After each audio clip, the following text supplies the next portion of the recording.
Hello everyone, I welcome you back to the channel Civil Spotlight, and today we are going to discuss the horizontal alignment. It is a part of highway geometric design chapter. This is lecture 3 part 1. इस particular lecture में हम लोग design speed और horizontal curve की बात करेंगे, फिर इसके बाद हम बात करेंगे नेक्स्ट लेक्चर में सुपर एलिवेशन की. तो this is an introduction. I am here to guide you for the competitive exam. So without any delay, let's begin our lecture, guys.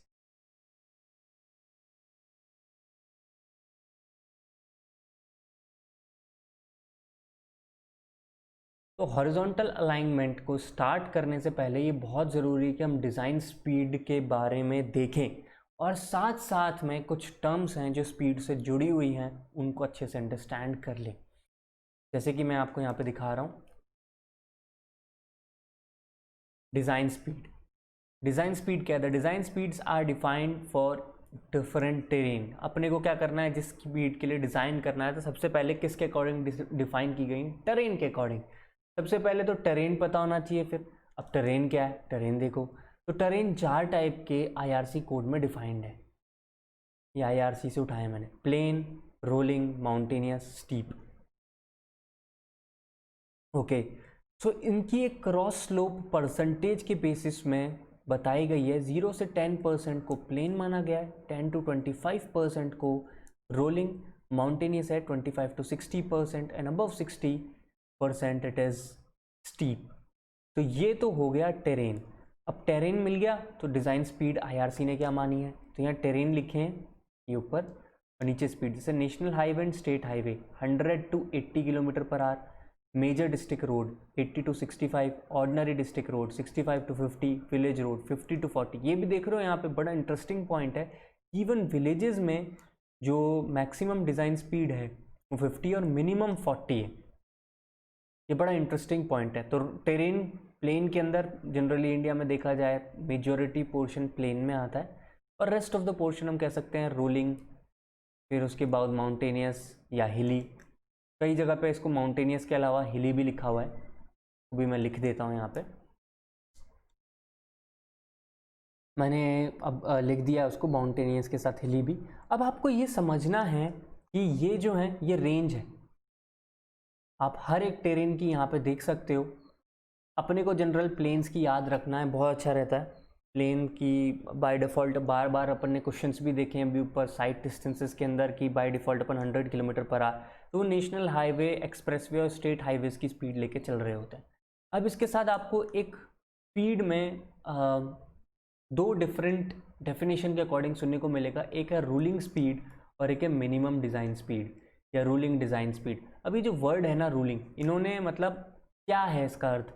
देखो, maximum speed which a designer can opt for design, उसे तो नाम दे दिया ruling speed. देखो confuse मत होना, इसे कहते हैं रोलिंग. रोल जिसे कर सकते हैं अपन, रोलिंग. यह ruling.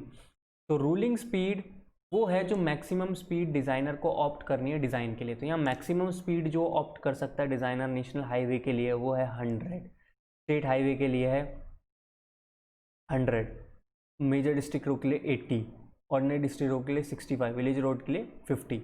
Similarly minimum design speed जो डिज़ाइनर लेगा ही लेगा ऑन हाईवेज या जो भी ऑन पर्टिकुलर रोड, तो वो हो गया नेशनल हाईवेज के लिए 80, minimum design speed is 65, ordinary design speed is 50, village road is 40. तो ये चीज़ आप देख पा रहे हो कि एक रेंज होती है जिसके लिए डिज़ाइन किया जाता है एक पर्टिकुलर हाईवे.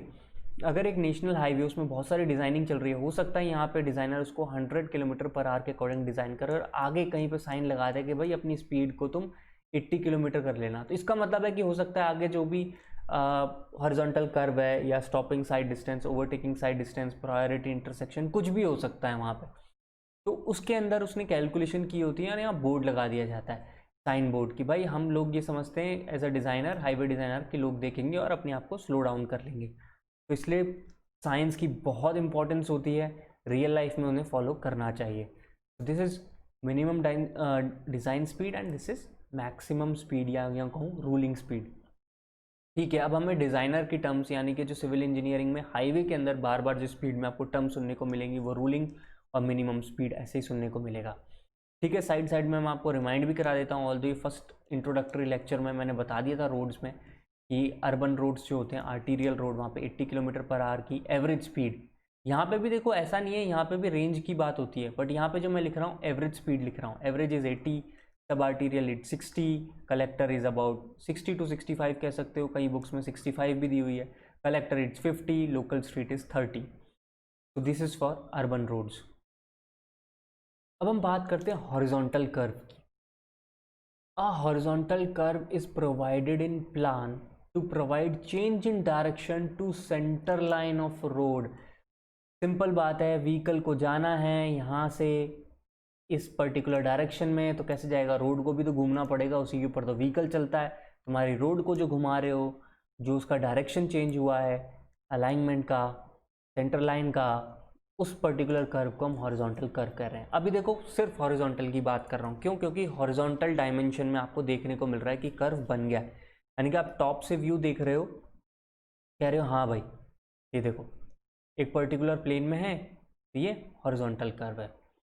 तो इसमें कुछ इंपॉर्टेंट डेरिवेशन है, मैं डेरिवेशन तो नहीं करा रहा हूँ, बट मैं आपको डेरिवेशन का कंसेप्ट दे रहा हूँ, क्योंकि इस डेरिवेशन के कंसेप्ट को अगर आपने समझ लिया, मैं आपको कह रहा हूँ हॉरिजॉन्टल कर्व आपकी जेब में आ जाएगा। साथ साथ में एडेड जो क्वेश्चन है, जो गेट बाकायदा पूछ सकता है, वो भी आपको आ जाएंगे। तो अगर कोई भी व्हीकल है, से ये मैंने एक व्हीकल बनाया हुआ है, अगर ये हॉरिजॉन्टल कर्व है ऑफ रेडियस r, इस पर घूमेगा, तो हमें पता है, हमने फिजिक्स में पढ़ा है, कोई भी चीज़ जब घूमती है तो उस पर सेंट्रीफ्यूगल फोर्स लगता है। तो सेंट्रीफ्यूगल फोर्स को मैंने FC से डिनोट कर दिया। घूमती हुई गाड़ी पे भी सेंट्रीफ्यूगल फोर्स लग रहा है। फ्रिक्शन फोर्स, फ्रिक्शन फोर्स क्या होगा? वो उल्टा लगेगा, वो इसको सेव करने की कोशिश करेगा हॉरिजॉन्टल फोर्स के अपोजिट। वो नहीं चाहेगा फ्रिक्शन फोर्स की स्किड करे, क्योंकि सेंट्रीफ्यूगल फोर्स बाहर फेंक रहा है, फ्रिक्शन फोर्स उसे रोक रहा है। अब थोड़ा इसको 2D डायग्राम बना के समझते हैं क्या हो रहा होगा जो उस व्हीकल के साथ जो घूम रहा है। तो हमने ये जो बनाया है, ये तो टॉप व्यू देख लिया, अब इसको साइड से देखो। तो ये सेंटर पॉइंट है जिसके अबाउट जो भी कह लो रेडियस r हो गया। इसके इस तरफ तो सेंट्रीफ्यूगल फोर्स है, और फ्रिक्शनल फोर्स टायर में और ये जो इंटरेक्शन है रोड सरफेस का, उसके बीच में लग रहा होगा, वहीं सेंट्रीफ्यूगल फोर्स यहाँ लग रहा होगा। एक बड़ी इंटरेस्टिंग बात आपको देखने को मिल रही है, जो सेंटर ऑफ ग्रेविटी है यहाँ पे व्हीकल की, इसके ऊपर सेंट्रीफ्यूगल फोर्स लगेगा। और ये अगर आप लॉजिकली देखें ना, तो ये कपल भी बना सकता है, उसको भी देखेंगे आगे, पहले धीरे धीरे, बस धीरे धीरे एक बार चलते हैं। Tendency to skid vehicle outward, centrifugal force का क्या काम है? वो चाहता है कि भाई व्हीकल को भगा के बाहर की ओर ले जाए, सीधी सी बात है, दिख भी रहा है। उसको रोक कौन रहा है? Frictional force. तो अपन एक काम करते हैं, इसको और इस फोर्स को, यानी कि फ्रिक्शन फोर्स और सेंट्रीफ्यूगल फोर्स को बराबर कर देते हैं, तो हमें फ्रिक्शन फैक्टर मिल गया है centrifugal force divided by weight of vehicle. W is the wait of vehicle. बड़ा इंटरेस्टिंग हो जाएगा। देखो साथ में अब कपल वाला कंसेप्ट देखते हैं कैसे। अब यहाँ पे आपने ये तो बोल दिया पीयूष सर की मस्त, आपने बोला ये CG से यार लग गया, ठीक है पीयूष भाई, इधर W नाम का लोड भी लग रहा है, पर ये है तो CG पे और ये इधर है। अगर आप किसी भी एक पॉइंट के अबाउट मोमेंट कंजर्व करते हो तो क्या होगा? मोमेंट कंजर्व करने जाओगे तो B पॉइंट कौन सा है यहाँ पे? मैंने व्हील, जो आउटर व्हील है उसको व्हील B कह रहा हूँ, ये व्हील B है, ये व्हील A है। अब व्हील A भी फ्रिक्शन फोर्स ले रहा है, B भी ले रहा है, FB friction force at B, friction force at A denote किया हुआ है। तो मूवमेंट एट B, हम इस पॉइंट पे मूवमेंट को कंजर्व कर रहे हैं, तो FC इंटू हाइट h, यहाँ लिख दिया मूवमेंट एट B, ये हो गया।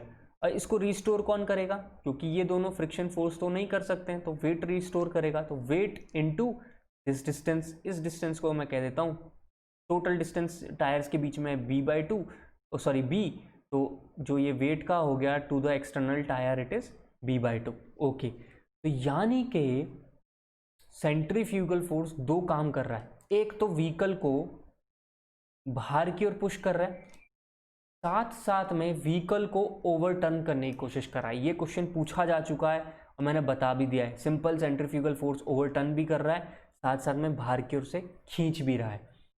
चलो ये बात भी समझ में आ गई। तो ओवरटर्निंग से बचाने के लिए हमने रिस्टोरिंग मोमेंट और अप्लाइड मोमेंट दोनों को इक्वेट कर दिया। हमें centrifugal force divided by W is B by 2h मिला, जबकि जब ये बाहर खींच रहा था तो हमें क्या मिल गया, F C by W is F. देखो दो चीज़ मिल रही है यहाँ से, करेक्ट। अच्छा, एक और इम्पॉर्टेंट चीज़ है यहाँ पे, ओवरलोडिंग। ओवरलोडिंग कैसी होती है, आपको बार बार सुनने को मिलता होगा, और ओवरलोडिंग ना करें, यहाँ तक कि टीवीज़ में भी ऐड आते हैं। होता क्या है, व्हीकल है,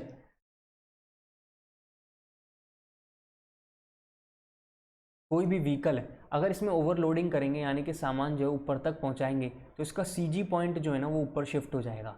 अगर इसका सीजी पॉइंट ऊपर शिफ्ट होगा तो सेंट्रीफ्यूगल फोर्स यहाँ से लगेगा। अगर सेंट्रीफ्यूगल फोर्स एक ज़्यादा बड़े पॉइंट से लग रहा है एच डैश से, तो इसका मूवमेंट ज़्यादा हो जाएगा। मूवमेंट ज़्यादा हो गया तो रीस्टोरिंग जो मूवमेंट है वो उसको काउंटर नहीं कर पाएगा, और क्या होगा, जो व्हीकल है वो पलट जाएगा। इसलिए कहा जाता है कि ओवरलोडिंग व्हीकल में ना करें।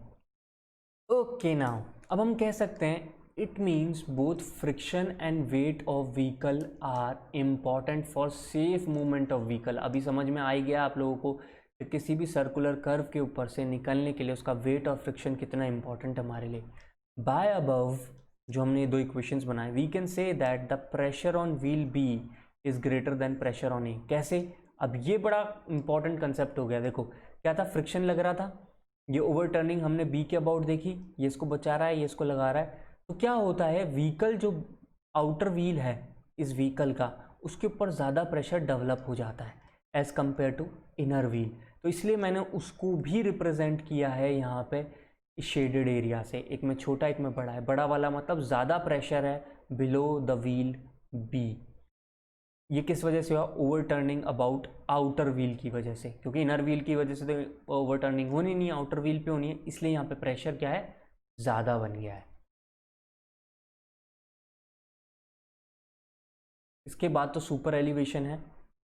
तो गाइस इसको हम सुपर एलिवेशन को नेक्स्ट लेक्चर में देखेंगे, बट जो सुपर एलिवेशन का बेस है वो साफ तौर पे हॉरिजॉन्टल कर्व ही है। और अपने ये जो छोटा सा पोर्शन है इसके लिए मैं अभी यहीं रोक रहा हूँ, क्योंकि इन दो इक्वेशंस को अब हम सुपर एलिवेशन में देखेंगे, यूज़ करेंगे, एंड वो मिलते हैं अपन नेक्स्ट लेक्चर में। So I request you before leaving, subscribe this channel, share it with your friends, or if you have any query, please mention it in the comment section below. Signing off, God bless you all.